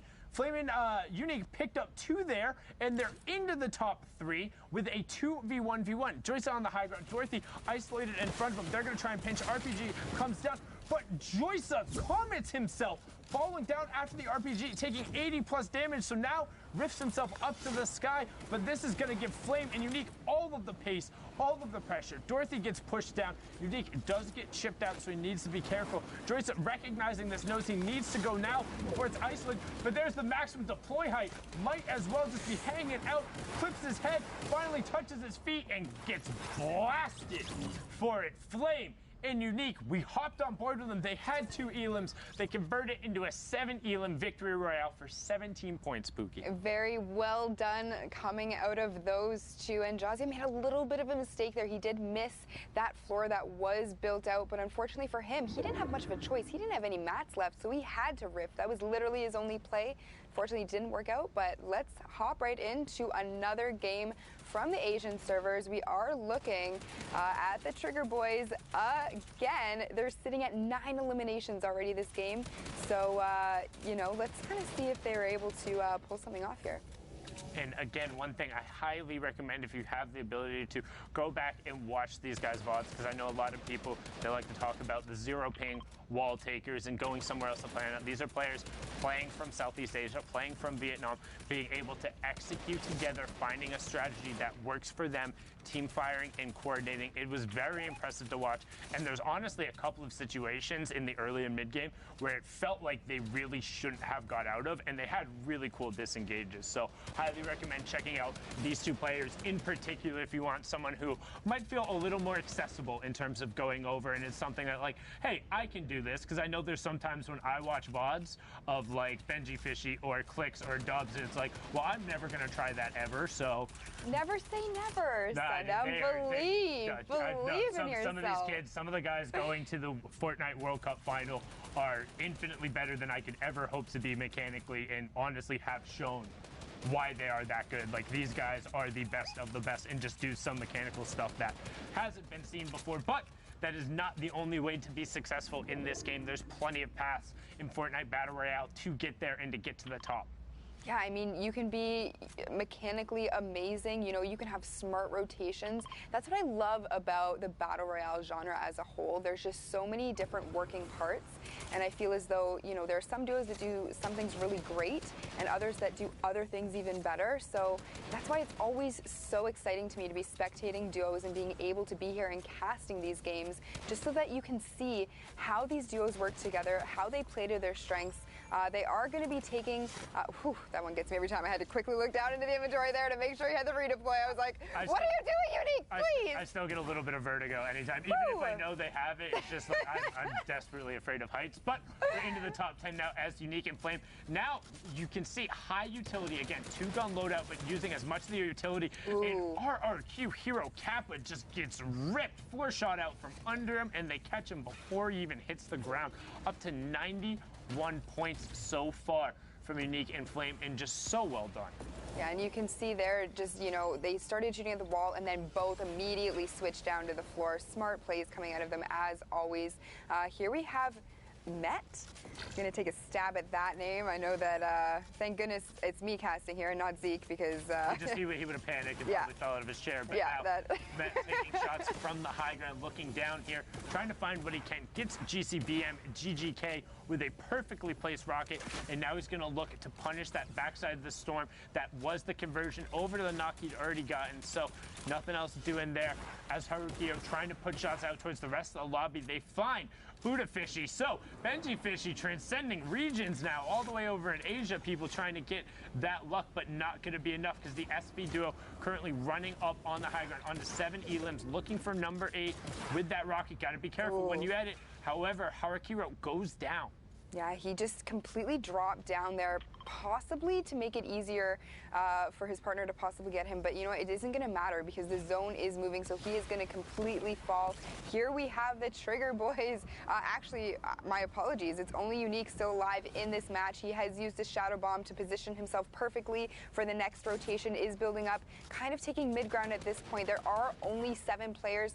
Make that 6 left in this lobby, 5 duos. So this is almost a solo game at this point. Yeah, and now he got the other duo knocked, so it is a straight-up solo game. If he can convert on that, it will go through, and he's into the top 5. So a huge play despite Flame going down. Conversion does go through, and he finds Kosa as well. So now straight-up solos. 9 elims on Unique. It's a 1v1, and this was for all the money. Unique wanted it to be enough. He was sitting there. This was their second to last game. They needed to clutch out. They needed every single point possible. And will he be able to find it? We're watching the left side of the screen right now as Unique disengages down towards the bottom. Matt up on the high ground again as he's trying to run him around and find an angle. One thing note, only has 6 mats and only has the redeploy, which is a top-down mechanic, so he wants to sneak a shot on him. He knows he has to save mats. Hello! He jumped the rocket! What? What? Sundown! That's ridiculous! He jumped the rocket! It went up onto the low ground, just being a tile of a square away. Gets the first shot with the combat. Now he has the pressure. He finds the zone. He has to go forward, though, because here's the change in elevation. He finds the first shot. Can he find the second? And he does! He finds it! 7 HP left. Gets the siphon to tick over. Unique puts it on his back. 24 points.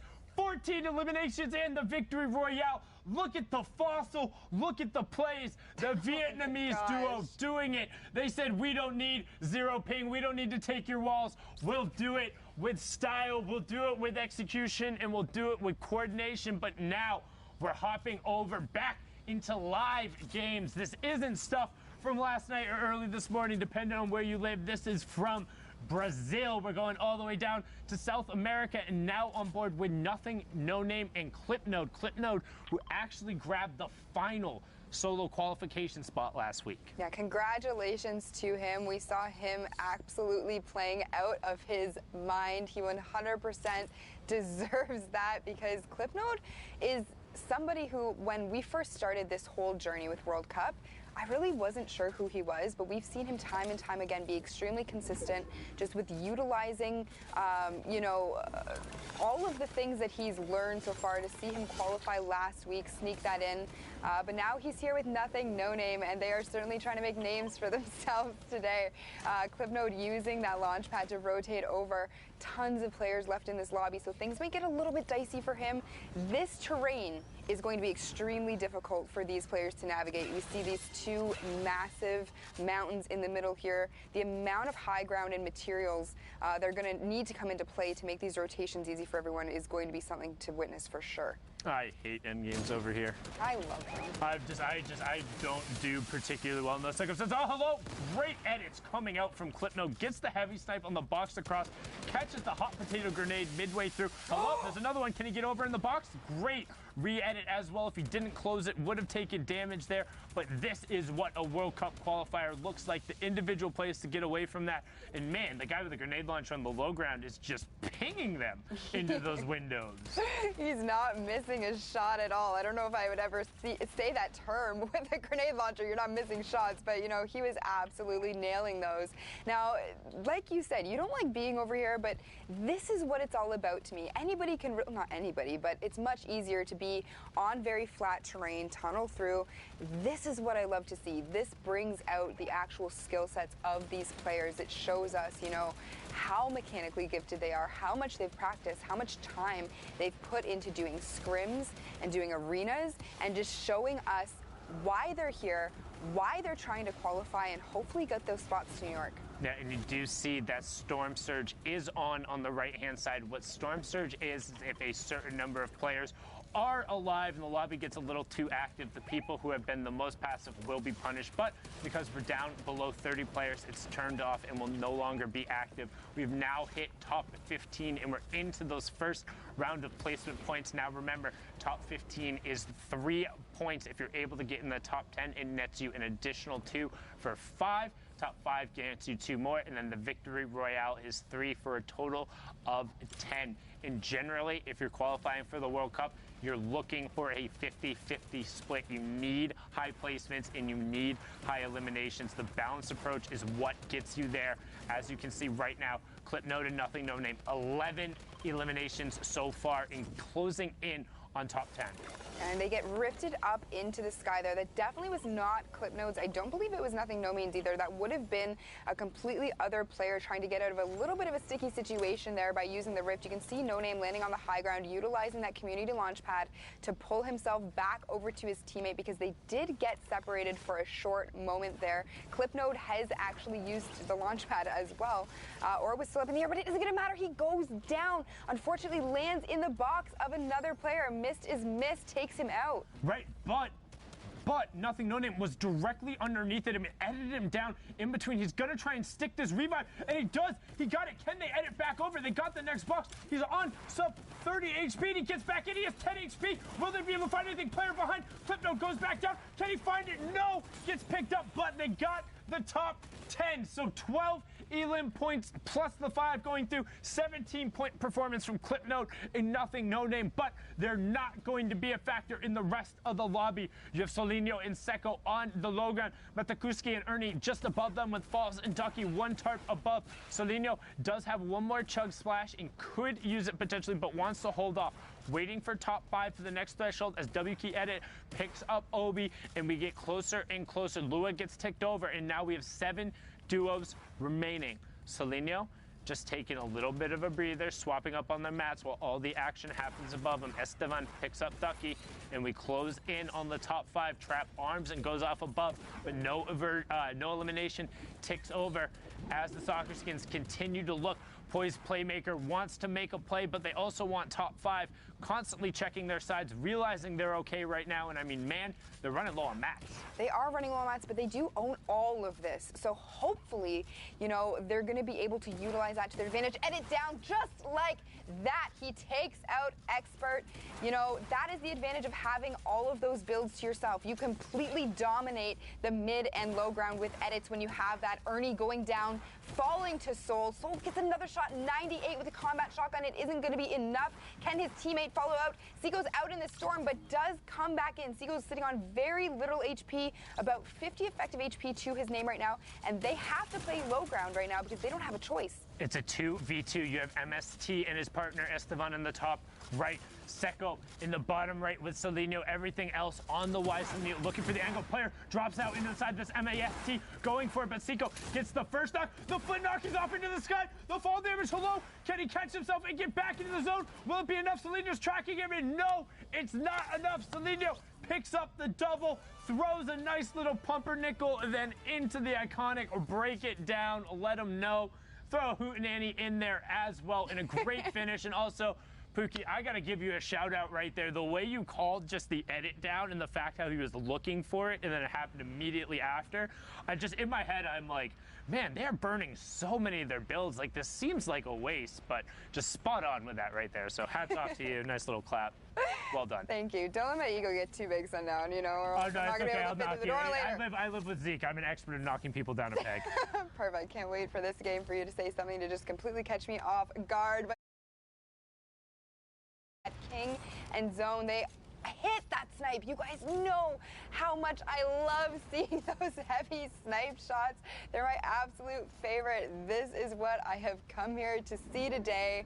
Give me the snipe shots all day, Cam. Oh, it's both the best and the worst feeling. Like, yes, it feels great when you get it, but at the same time, when you're just rotating around, you're hanging out in your box and you feel like, hey, maybe I got my 1 layer, I can peek on a side, then all of a sudden, boom, boom. Or like you're jumping all the way around your 360, you're checking your side, and you just get your face ripped off, and you know, it feels awful. And even sometimes you're launch padding going through and somebody hits that shot. That feels great for them. The player who jump padded over, not so much. But King and X-Zone trying to make the plays. King actually recently getting signed to that 9Z team going over. Originally was King, I Will Not Lose, has qualified for the solos portion. The young Argentinian doing everything he can to reach it in the duo side. Him and X-Zone have been so close. taking a few shots there, having them pay off. Still sitting on high ground, though, with the heavy sniper. Come on, King, give us another snipe shot, dude. But you see him here just looking for any kind of players that were trying to come out of the zone there and get to safety. He's not going to let it happen. He's saying, you know what? I'm king of the high ground here. I'm going to gatekeep you all day. Yes, he's going to look towards the outside there. Not going to acknowledge the pun. It was a pretty good one, I'll give you that. As Lucky Boy and Luco Boy over on the side here. 7 elims as we're closing in on the first placement threshold. And honestly, shout-outs to Brazil. They've stepped their level up every single week. Some of their qualification barriers actually ending up being higher than NA West in some of those circumstances in the duo week. So just a really high level of competition, and just the fact that it's pushed up every single week. You can see Storm Surge coming through there, and Lottie getting a great shot with the combat there. And that's what we talked about, kind of the difference of the timer, being able to just throw the combat out there, get the wall shot in, and then immediately swap back over it. So now he's going to try to go aggressive because he wants to convert on that. And you can hear all of the shadow bombs going off behind. He's going to have to be very careful. He isn't built behind him, so there could possibly be players sneaking in behind. But he is going to continue to try to edit forward. Picks up another elimination on Nis and Greg. They both fall to him there. Yeah, and that was the double, is them trying to stick the revive. And at that point, man, you just got to let your teammate go. Yeah. Let him, you hang him out, you let your buddy and be like, hey, you know what, it's been a good run, but I'm going to go try and get those placement points. They fell outside of the top 15, so it's huge because you waste, I don't want to say waste all the time because you get whatever elim points, but not getting at least the 3 placement points from top 15, it hurts. It hurts the mental game, it hurts your score, it hurts your efficiency in terms of getting the points, as now we're on board with Barboisa, Lee, Golden Boy's favorite, as him and Zodi Boy are trying to make a run at it, currently sitting on 5, make it 6 elims and 33 points in a great loadout. Yeah, and he just completely obliterated Les there. So Lee takes out Les. That's a good one. That's an interesting one for later. But he does throw the stink bomb down. Now, we've seen time and time again those being extremely strong. And Zate just gets completely annihilated. Lee now opting to utilize the shadow bomb. Says hello to the baller to his right-hand side, ladies and gentlemen. But then uses the small amount of high ground down there to maybe get any kind of eliminations on people coming into the zone. Yeah, so if you sneak up on a baller near the outside of the zone and you're in like a late game storm, pickaxe it once and then immediately shoot it out. It'll send them flying out into the zone and you'll get elim credit. Boom, there you go, there's the strat. Wow, look at these mad strats coming out of Sundown today. Check Creo's VODs, he does it all the time, and it's hysterical because it's one of the consistently easy ways to get elims on players who don't react, because if they don't instantly throw down the grapple and boost forward, they're gone, because the momentum persists as soon as the ball breaks, so it'll send them flying out into the zone. It's great. You know, where have you been for the last 2 years when I've been trying to improve my Fortnite game? I need you to coach me here. I mean, you can watch the broadcasts and stuff. I drop hints and knowledge like this. It's called the Sundown Rundown or Sit Down with Sundown, whichever one you want.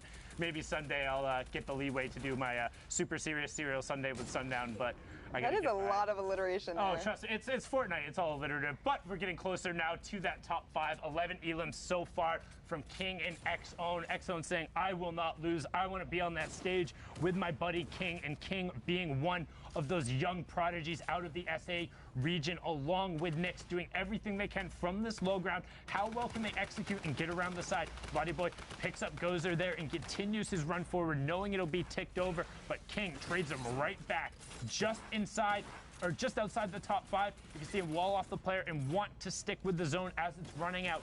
10 players remaining, 6 duos left right now as they look for the space. Gozer does finally tick over, but Lottie had been eliminated, and Clement didn't 90 fast enough there.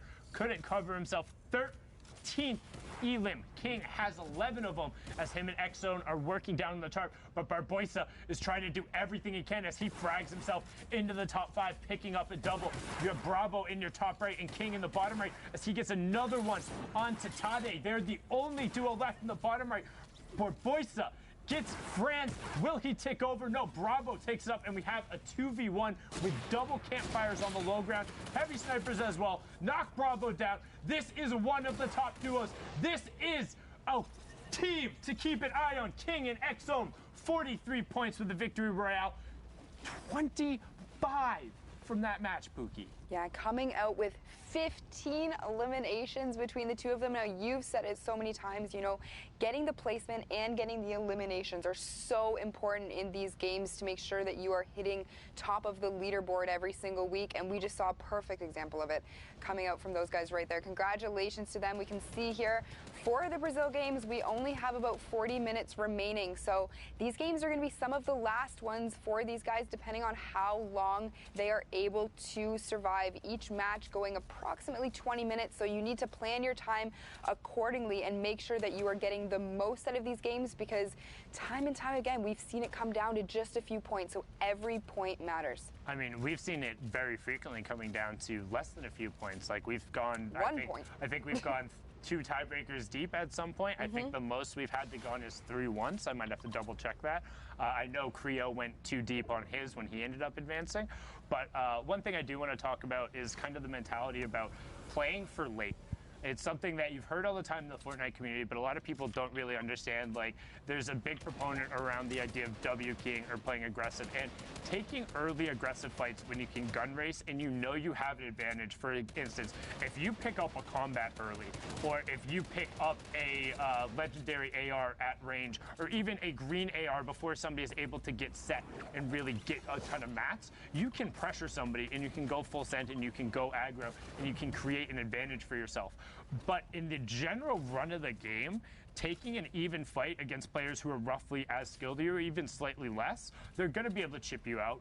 And most players are going to be able to at least delay you or make it worth their time unless you're significantly better than you, right? So then if you end up being able to be a little more passive, playing a little safer, working around the outside, being more deliberate in how you rotate and get to places, this is called playing for late. Because then you get in these circumstances where you have all the mats, you have the resources, and you're in a more chaotic environment, but you're not knocked out way before taking a 50-50 fight, and all of a sudden we've seen the number of times you win 1 key engagement on the low ground or 1 key engagement on the mid ground, and all of a sudden you take high ground away, or 1 turns into 3 or 4.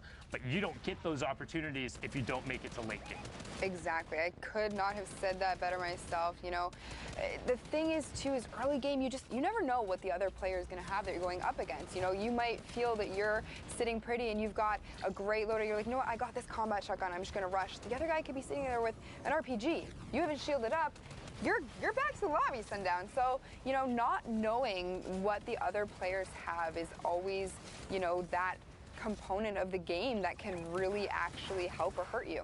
And look, right now, as Andrea and Troy has some great gatekeeping on the side, keeping those players who are trying to rotate with their backs at the storm from entering it. Up to 9 elimination now as bot 6 does tick over, and you can see you use your utility, you get as far over as you can, and then you box up and you turn.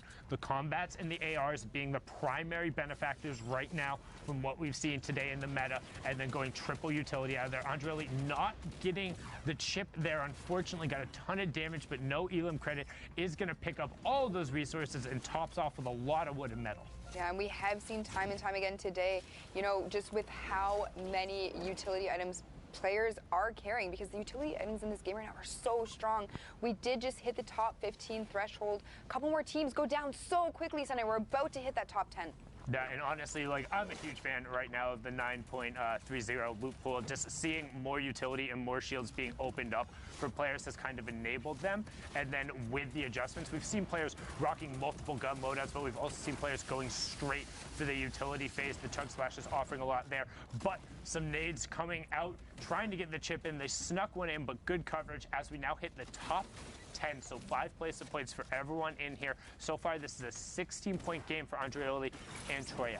And he is going to take a moment here, hopefully, he looked like he was going to cone himself in there and try to use the minis, but he isn't unfortunately going to have time. The storm is right at his back, and he is dealing with a player in front of him that he is using all of his builds for here to kind of take cover from. He's only got 21 builds remaining. He is above Loot Lake, so that adds a whole nother level. And unfortunately, Troya does actually go down to the player that they were tracking earlier, and Andrea actually doesn't know where these shots are coming from. He's getting shot from everywhere at this point. He's being focused. He does end up taking a player out to get that siphon down to 29 effective health. It isn't going to be enough. Tried to use that launch pad to get out, but unfortunately he falls. Yeah, and it was Santidet who picked him up there, and he's on the mid-tarp. Easy for Black Ops, and got picked up, as well as DK. So this is a ton of Brazil's top players, but Santidet goes down, and we have our top 3. Now, top 2. It's a 2v2 with Nehu and Ziox up on the high ground, the other team working the low ground. They have the tarp in between as well. They know that they're in the box on the side. They're looking for him. They have marks towards him. They know the players are there. You can see the outlines in purple right now as the Sinisters is trying to get an angle on the side. Raja and Softy are working back around, but they need to be careful because here comes that change in elevation, and you can already see Zukix trying to knock down the tree, preventing no cover. Raja has absolutely no builds. He always going to try and hit the brick and get back up, but he can't. That's the little change in elevation we talked about. Softy gets taken down, and Zukix picks that one up. Flintknock does get picked up. He's on an all-weapon loadout. Nothing left. It's Zukix finds it there, brilliantly done, pushing them up to 35 points after an 18-pointer. Just well done there. But we're going to send it back over to the studio with Zeke and Bala, I think. How rude of you. You know Bala. He's the best ever. Don't yell at me. Gosh. All right, Fortnite fan. We've had an incredible day of games so far. But now we're going to take things just a little bit slow here before our 30-minute break here. We've obviously got to take a look at Oceania, Asia, and that live looking at Brazil. But very quickly, we actually have a little bit of a treat. We're going to be able to chat with Klusha and Thomas HD, who qualified. So, gentlemen, are you there? Can you hear me? Yeah, I can. Yes. What's up, guys? What's up? How are you guys doing? We are so happy, dude. Yeah, you guys are so happy? Okay, all right, let's start with Klusha. Tell me the feels, What's right? up? You see your name up on that leaderboard. What is the very first thing that you did? We just moves and got a lot of points, just casual, like other days, dude. Okay, okay. What about you, Thomas? What was the first thing you did? As soon as you saw you qualified, what was the first thing? I was legit shaking the whole time. I didn't know what to do. Yeah, okay, okay, all right. So this is kind of a big moment for both of you guys. You know, you've worked so hard for these last 10 weeks of competition. What does it feel like for you guys to finally say, look, all that hard work, that time we've put into Fortnite, it's paying off. We're going to the finals. And how does your family, like, have you told your family, do they kind of understand, you know, what that feels like? We'll start with Thomas. My family is cool about it, and we're all happy. So I think it's just, I'm so happy, and we're happy. Yeah, for sure. Klusha, what about you, my man? What did you say? What was the question? So for you guys to have worked so hard for 10 weeks to finally get that spot, qualify for New York, and then how, does your family kind of know what's going on? Do they kind of understand? Yeah, they do. I qualified in week 5 for solos, so that's when they kind of understood how serious it is. Yeah, yeah. Like, and to double up now, I mean, that's crazy. What an accomplishment, right? The double qualification is insane. And it's only a few of you guys, right? But talk to me about learning throughout the 10 weeks. I mean, we've played 5 duos competition now, and the clutch up in the last one is pretty crazy. But learning about not only how to play these types of tournaments, these open qualifiers, and timing. I mean, in that last match, we saw you know, it was a little bit of a lobby, but obviously with that kind of, when you play out those light lobbies, you end up not having an opportunity to play again. So was that the strategy? Was that you trying to get into one of those lobbies? we were actually trying to get into a game